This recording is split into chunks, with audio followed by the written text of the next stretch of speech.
we can always pray to Ramchandra for the same benediction that the sages have done to Karunya. Not to become distracted from our focus on Radha. What are some of the subtle pitfalls or obstacles that the devotee encounters and he has to go through that? The main anartha, aside from just the bodily conception of life, which is the downfall of many devotees, is that they're afraid to become attracted to the beauty of Krishna. They deny themselves the golden opportunity. Of course, that is due to insufficient association, based on a lack of receptivity. Because actually, Śrīla Prabhupāda is a Rasik Vaishnava. And his purports are laced with his bhavas, internal bhavas, which if the disciple is receptive and perceptive, he will naturally become appreciative of that internal realm of what Śrīla Prabhupada has to offer. And he will naturally become enchanted by the actual goal that Śrīla Prabhupada is directing us toward.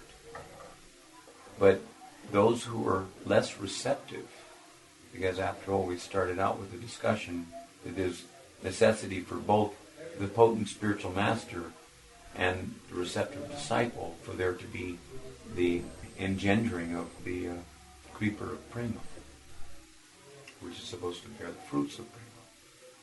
If we are not sufficiently fortunate, Erup Brahmanda Brahmite Kon Bhagyavan Jeev. Bhagyavan Jeev means a fortunate soul. But there's different kinds of fortune. Erup Brahmanda Brahmite Kon Bhagyavan Jeev. Guru Krishna, not Guru Narayan, not Guru Ramchandra, but Guru Krishna Prasadivai, Braja Bhakti Lata Bij. This Braja Bhakti Lata Bij, or the seed of attraction, based on attraction. That means Rag. Rag means attraction.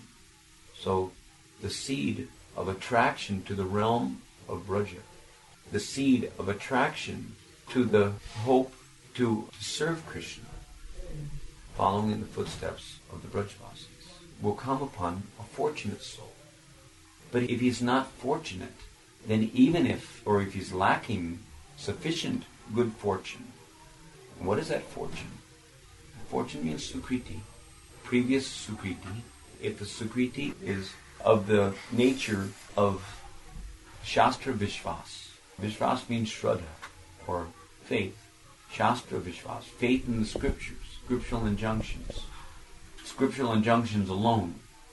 Do this, don't do this, like that. Then, if his sukriti is based on that Shastra Vishwas, then he may be lacking the sufficient good fortune or sukriti which is based on this attraction, based on the Rag influence, due to insufficient association or lack of accumulation of previous lifetimes of association with Rag Bhaktas. So then, if he's not fortunate, he will not be sufficiently receptive to actually accept the seed and plant the seed in his heart and water it with the appropriate hearing and chanting. You may get some kind of bhakti, but when we say Guru Krishna Prasadivai, Bhakti Lata Bij, the implication is Braja Bhakti Lata Bij. Krishna is involved. But if someone becomes attracted to and attached to hearing about the Leelas of Lord Ramchandra, in other words, he focuses his whole devotional energy upon the Ramayana or such literatures which are not dealing with the principles of Braj Bhakti, the realm of Braj Bhakti, the attractiveness about that realm, then to be real, even if he's got a powerful Rasik Vaishnava Guru, but he will not be able to do the progress which is required on account of lack of good fortune, lack of receptivity. At least, perhaps not in this lifetime.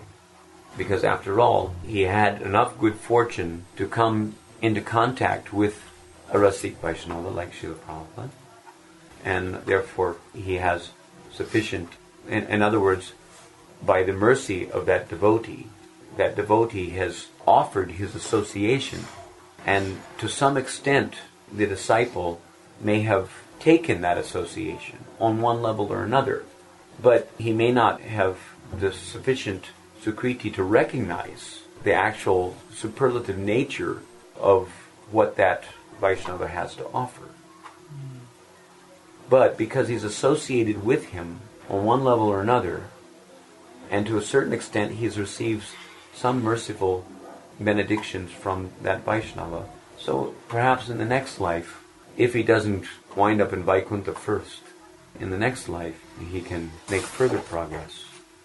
In other words, gradually, because he is associated, but he is not associated very deeply with that Vaishnava, but because he is associated, gradually it may be possible for the accumulation of Lobhamoy Bhakti-Mukhe Sukriti to come to him in due course.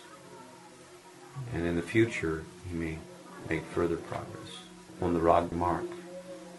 But if we can avail ourselves to the influence of our Gaudiya Sampradaya receptively and actually gain a deeper appreciation of the actual mission of our Sampradaya, to propagate Rag Bhakti in the world and allow that propagation to touch our hearts, then we can understand that we're very fortunate souls that have come up to the position of having at least a certain degree of covetousness, ardently desire the goal of Braj Bhakti. You mentioned before about appropriate hearing chanting.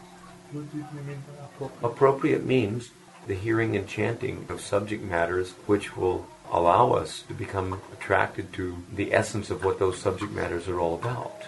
In other words, you cannot expect to become attracted to the realm of Braja by hearing about the realm of Vaikuntha. If you're exclusively hearing about the realm of Vaikuntha, and you never give yourself an opportunity to actually hear what the 10th canto has to offer in the matter of the smile on the face, Rasa Panchadhyaya, if you don't hear about them, then you won't know what there is to be attracted to. To the extent that you're receptive, to that extent, when you hear about them in the association of the Sajatiya Sangha, meaning like-minded devotees who are also intent on progressing to the ultimate goal of, or at least understanding seriously, the Gaudiya Siddhanta. But if someone is not even interested to understand what is the Gaudiya Siddhanta, or if after hearing about it, they're disinterested in pursuing it, then it simply means that they're, at this point in their sojourn of material existence, insufficiently fortunate. Insufficient sukriti, accumulation of the sukriti which is required for evolving that lobha. This receptiveness, how is it can be checked in oneself? How much you can know whether you're being receptive or not receptive? You mean how much you can know whether or not you have been availed to the mercy of the Gaudiya Vaishnavas? It's not so difficult. You can see whether or not you're becoming interested in those topics of discussion. If you're interested to seek out the truth about the Brajalilas, etc., and you want to know because of an increased interest in those topics of discussion, that increased interest is indicative of the gradual evolvement of lobha, or greed. You wouldn't be interested in it if you weren't a little attracted. So the receptivity will be seen in terms of how much you're willing to accept as your goal in life the ideals which are being preached to us. Many of the apparently rudimentary instructions of Srila Prabhupada are simply preparatory in the matter of are actually attaining the highest aspect of the very same thing, which is appearing as a rudimentary instruction. Rudimentary instruction? Yeah. Rudimentary means it's for beginners. For it? No, just like the instruction how to honor prasad, eating. The same instruction that you're not supposed to just eat for your sense gratification, but you're supposed to eat in the mood of doing seva. Seva beginning with appreciating the mercy of Krishna, appreciating how Krishna has tasted the prasad, appreciating how the devotees have prepared the prasad, how much trouble they took for the pleasure of Krishna, etc. So that mood constitutes honoring prasad. So in the same way, Prabhupada has given an instruction which is meant for more advanced devotees. But you can see the correlation, just to give you an example of how it is so, that it's possible for the basic instructions to be like a foundation for the actual same principle in maturity. When Srila Prabhupada instructs that we offer Krishna what he likes, it doesn't mean veggie burgers, please. It doesn't mean vegetarian shish kebabs. It doesn't mean vegetarian chicken breast in the form of tofu or some nonsense. It means, when Prabhupada says we offer Krishna what he likes, what does Krishna like? Huh? Sunday. What he says in Bhagavad Gita, for example, pampalanta, some fruits and some preparation, milk preparation. What Srila Prabhupada introduced? What does Prabhupada say that Krishna likes? He likes Radharani. Radharani. He likes Radharani. So therefore, Prabhupada says that we offer Radharani to Krishna. We offer him what he likes. We offer Radharani to Krishna, and then we relish the prasad. Offer Radharani to Krishna? We offer Radharani to Krishna. This is an instruction for those, particularly in Manjari Bhav, but also in the upper stages of Sakyaras, followers of Subal. They act as messengers to help bring Radha and Krishna together. So we offer Radharani to Krishna, and then the most astounding part of the instruction of Srila Prabhupada, it's Prabhupada's instruction, for those who are making progress, who are beginning to see the light at the end of the tunnel, we relish the prasad. If we're offering Radharani to Krishna, then please tell me, what is the prasad and how to relish it, how to honor the prasad. Just like if you offer a nice samosa to Krishna, then how are you going to honor the prasad? What is the prasad? The prasad is the samosa, the very thing you've offered him. And then, how do you honor it? As we previously pointed out, by appreciating how Krishna has tasted, appreciating the time and trouble, the effort that went into making the preparation, etc. So similarly, when we offer Krishna Radharani, and then we relish the prasad, it means relishing Radharani, please. But not like Ravana was trying to relish Sita Devi, please. Relishing the prasad means relishing the beauty, the sweetness, and everything about Srimati Radharani, but in terms of how Krishna enjoyed all that beauty, how Krishna enjoyed all that sweetness. And, furthermore, how much trouble the Manjaris and the Sakis took to bathe her nicely, dress her nicely, decorate her so nicely, and how Krishna has ravaged all that beauty and spoiled all the decorations in the mad frenzy of his loving pastimes with his dear most beloved Srimati Radharani. So the same principle found in one instruction can be found in a much higher, more advanced instruction, which is meant to be applied. So in the same way, just like we see how many times I've heard from different devotees of ISKCON also, and also I've heard from others Gaudiya Math devotees and Babaji Sampradayak devotees, how it is that Srila Prabhupada is in the mood of Prahlad Maharaj. Because after all, he presented the same again and again. He would try to impress upon his disciples the very verses of Prahlad Maharaj expressing how he was not fearing anything in this material existence, but he was distressed on account of the plight of the fools and rascals of this material world who go on chewing the chewed life after lifetime. How much concerned he was, paradukkha dukhi, for the plight of the fallen conditioned souls. And in terms of that exhibition of the principle of compassion upon others. So they might conclude that because Prabhupada pointed to that principle, which was exemplified by Prahlad Maharaj, that Srila Prabhupada was propagating the Prahlad Bhav, and therefore he had a liking for that Bhav, meaning that Prabhupada was in that mood.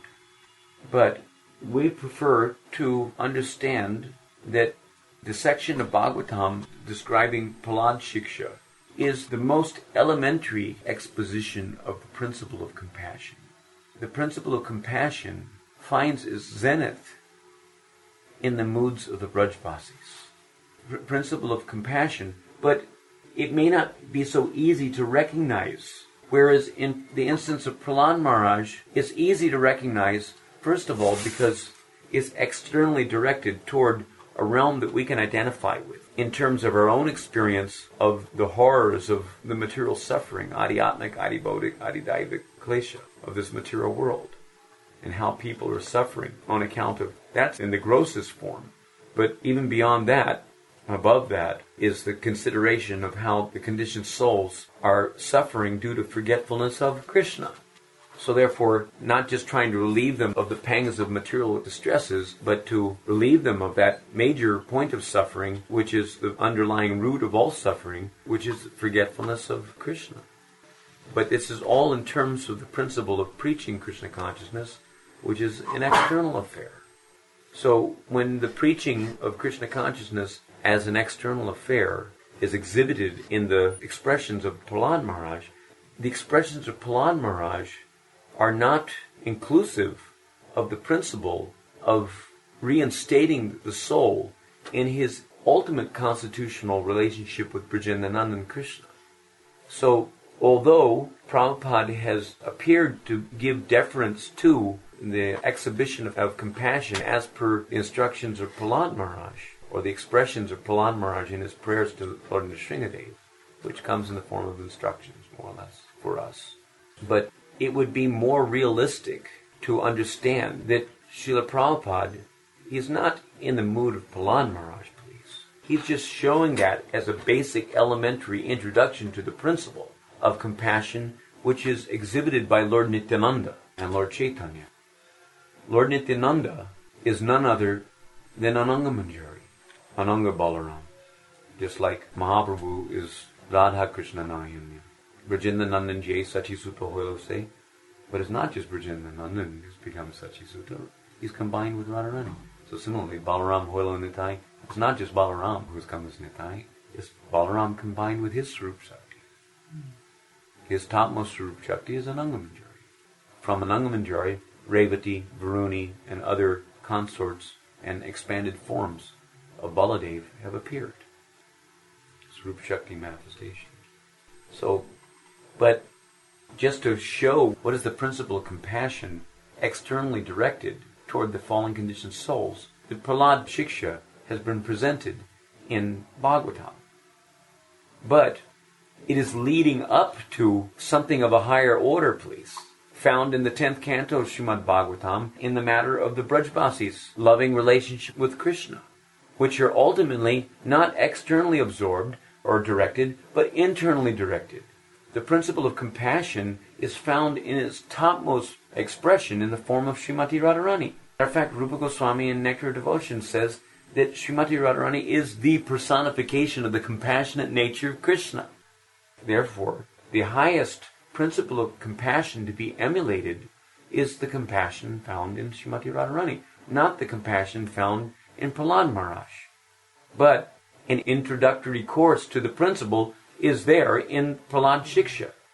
But it's meant to be transposed. The principle is supposed to be transposed. In other words, once you've caught the drift and gained a little experience in the matter of awakening a sense of compassion, your own compassion, because after all, Radharani is the supreme emblem, being the personification of the compassionate nature of Krishna, and the jiva souls are part and parcel of that pleasure potency of Krishna, meaning that we are part and parcel of the compassionate nature of Krishna, meaning that it is our eternal constitutional nature to be compassionate. But compassion, what does compassion mean? Compassion doesn't mean that all the poor babies' diapers need changing. Compassion means that you're introducing the conditioned souls to the natural, ultimate constitutional relationship with Krishna. And by gradually understanding, step by step, the hierarchy of the principle of compassion in its perfection, one gradually, step by step, becomes more and more compassionate, or closer and closer to the realization of his eternal constitutional identity as part and parcel of the compassionate nature of Krishna, equivalent to what is commonly called self-realization. But what is self-realization? Self-realization means to understand the ultimate expression of your own self's natural compassionate nature, which finds its original feature or its completeness in terms of the expression of the desire, the paradukkha dukhi expression of the maidservant in the Madhurya Ras. We can easily give this, or even in the Sakya Ras also. Subal sees that his friend Krishna is quote-unquote transcendentally suffering due to, and although suffering on that platform is transcendental bliss, but don't think it's not suffering. Don't think that Srimati Radharani is not experiencing intense anxiety, intense desperation, but it's all anandamoy. Still, the principle of compassion is how to relieve Srimati Radharani's distress in her feelings of separation from Krishna. That distress far surpasses all the distress, in the material and spiritual worlds put together. So, the ultimate expression of the jiva's compassionate nature as a self-realized soul is when the jiva realizes his eternal constitutional relationship with Brajendananda Krishna as a follower of the eternal associates of Krishna in perfection as a Brajbasi. So the Braja Bhavas are the highest expression of that principle of compassion, absolute selfless loving service. Just like Vasudeva and Devaki and Maharaj Ugrasen and other Dwarka Parikar of Krishna, and even the queens who are considered to be the topmost Dwarkabasis, they wouldn't give their foot dust to cure Krishna's headache. What kind of compassion is that, please? You see my point? The last one about the dust. When Krishna had a headache, no one could cure his headache. So he told that only the dust of the feet of my devotee will cure my headache. So Narada was sent to get the dust. So he went to earthly Brahmins, he went to the Vaikuntha Basis, he went to Dwarka. Even the queens of Dwarka, they wouldn't give their foot dust because they were afraid of transgressing the principles of the Grihastha Dharma and thereby lose the association of their husband. And furthermore, only the Brajbasis, only Radharani and her Sakhis, they immediately gave their foot dust. And Narada was shocked that how can you do that? Don't you know that you're transgressing the rules and regulations of Vaidhi Bhakti? Foot dust is not supposed to go on the head. Or rather, his feet are supposed to go on your head, according to the Vaidika Aishwarya Gyanmayi principles of devotion. So how could you even consider putting your foot dust on his head?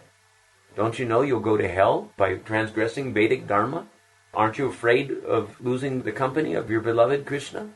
And they say, yes, all these things are true. But knowing that Krishna is experiencing distress is more than we can tolerate. So we would rather relieve him of that distress, because that'll relieve us of our ultimate distress. If he's distressed, how can we enjoy in his company? Better we go to hell than to know that he's experiencing any distress. This is a compassion.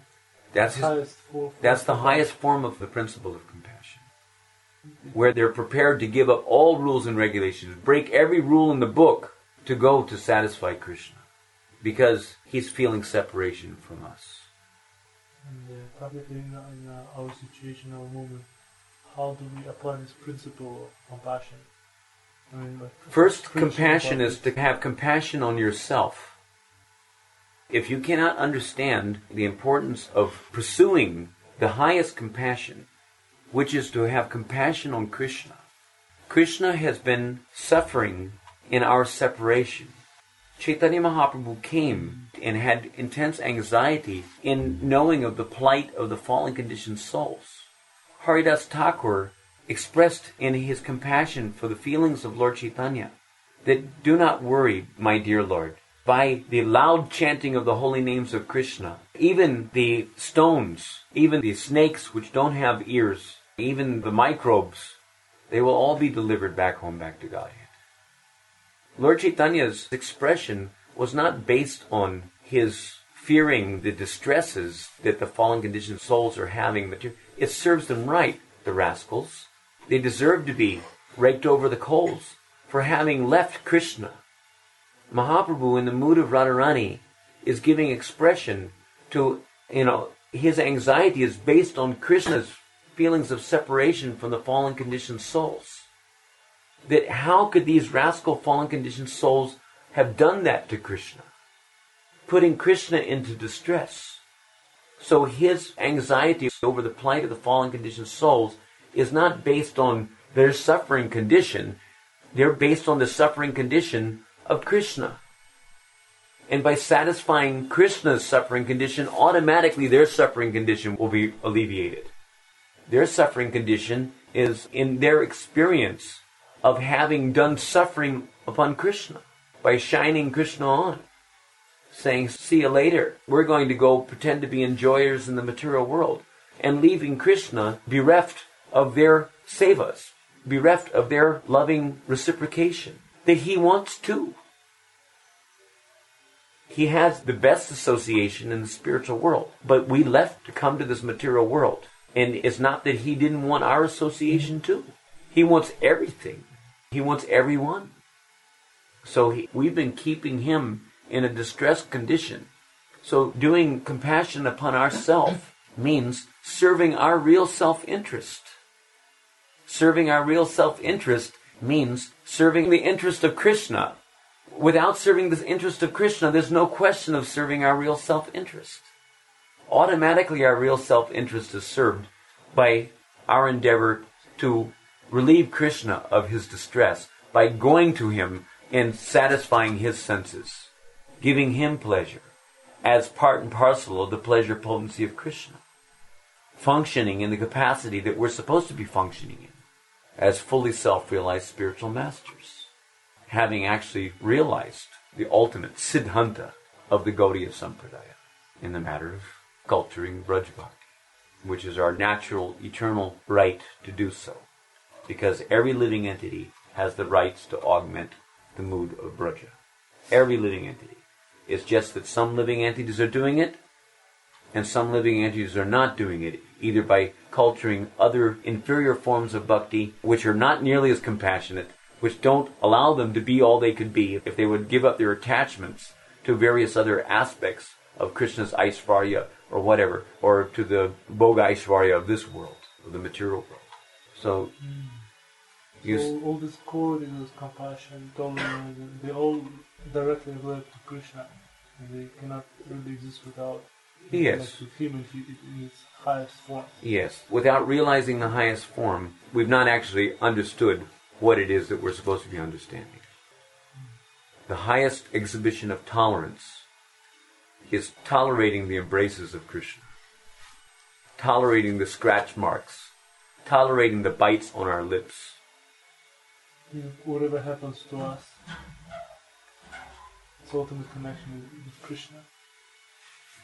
Whatever happens to us, let's say. I'm not talking about the material world anymore. I'm talking about the eternal leelas of Krishna. Ultimately, we have to remember that the purpose behind everything that we're doing, all of our sadhana, everything, is to enter into the leelas of Krishna. Beginning with the Bhoma leelas of Krishna, in the earthly pastimes, in whatever universe we will be transferred to. But the purpose of our going to the Bhoma leelas of Krishna is to be further trained up so that we can be reinstated in our eternal relationship with Krishna in Golok Dham. So the ultimate goal of everything is to attain the supreme position that any living entity can attain is in the Nitya Leelas of Radha and Krishna. And then if Krishna wants us to, he may request us to return to the material world, to act as his most empowered emissaries of his compassionate nature, having experienced the contrast of light upon dark in our own consciousness, and thereby able to empathize with the plight of the fallen conditioned souls. Does it make sense what I said? Well, what I experienced is you're speaking on the platform of the soul, and I relate to the principles of the compassion and prasadam. But it helped me to see some other realm of reality that if you want to be for prasadam, gives me inspiration to that. Very good. I should aspire for this standard of devotion service. So, hearing is important. Appropriate hearing. It means hearing and discussing topics which are directed toward the goal of Braj Bhakti.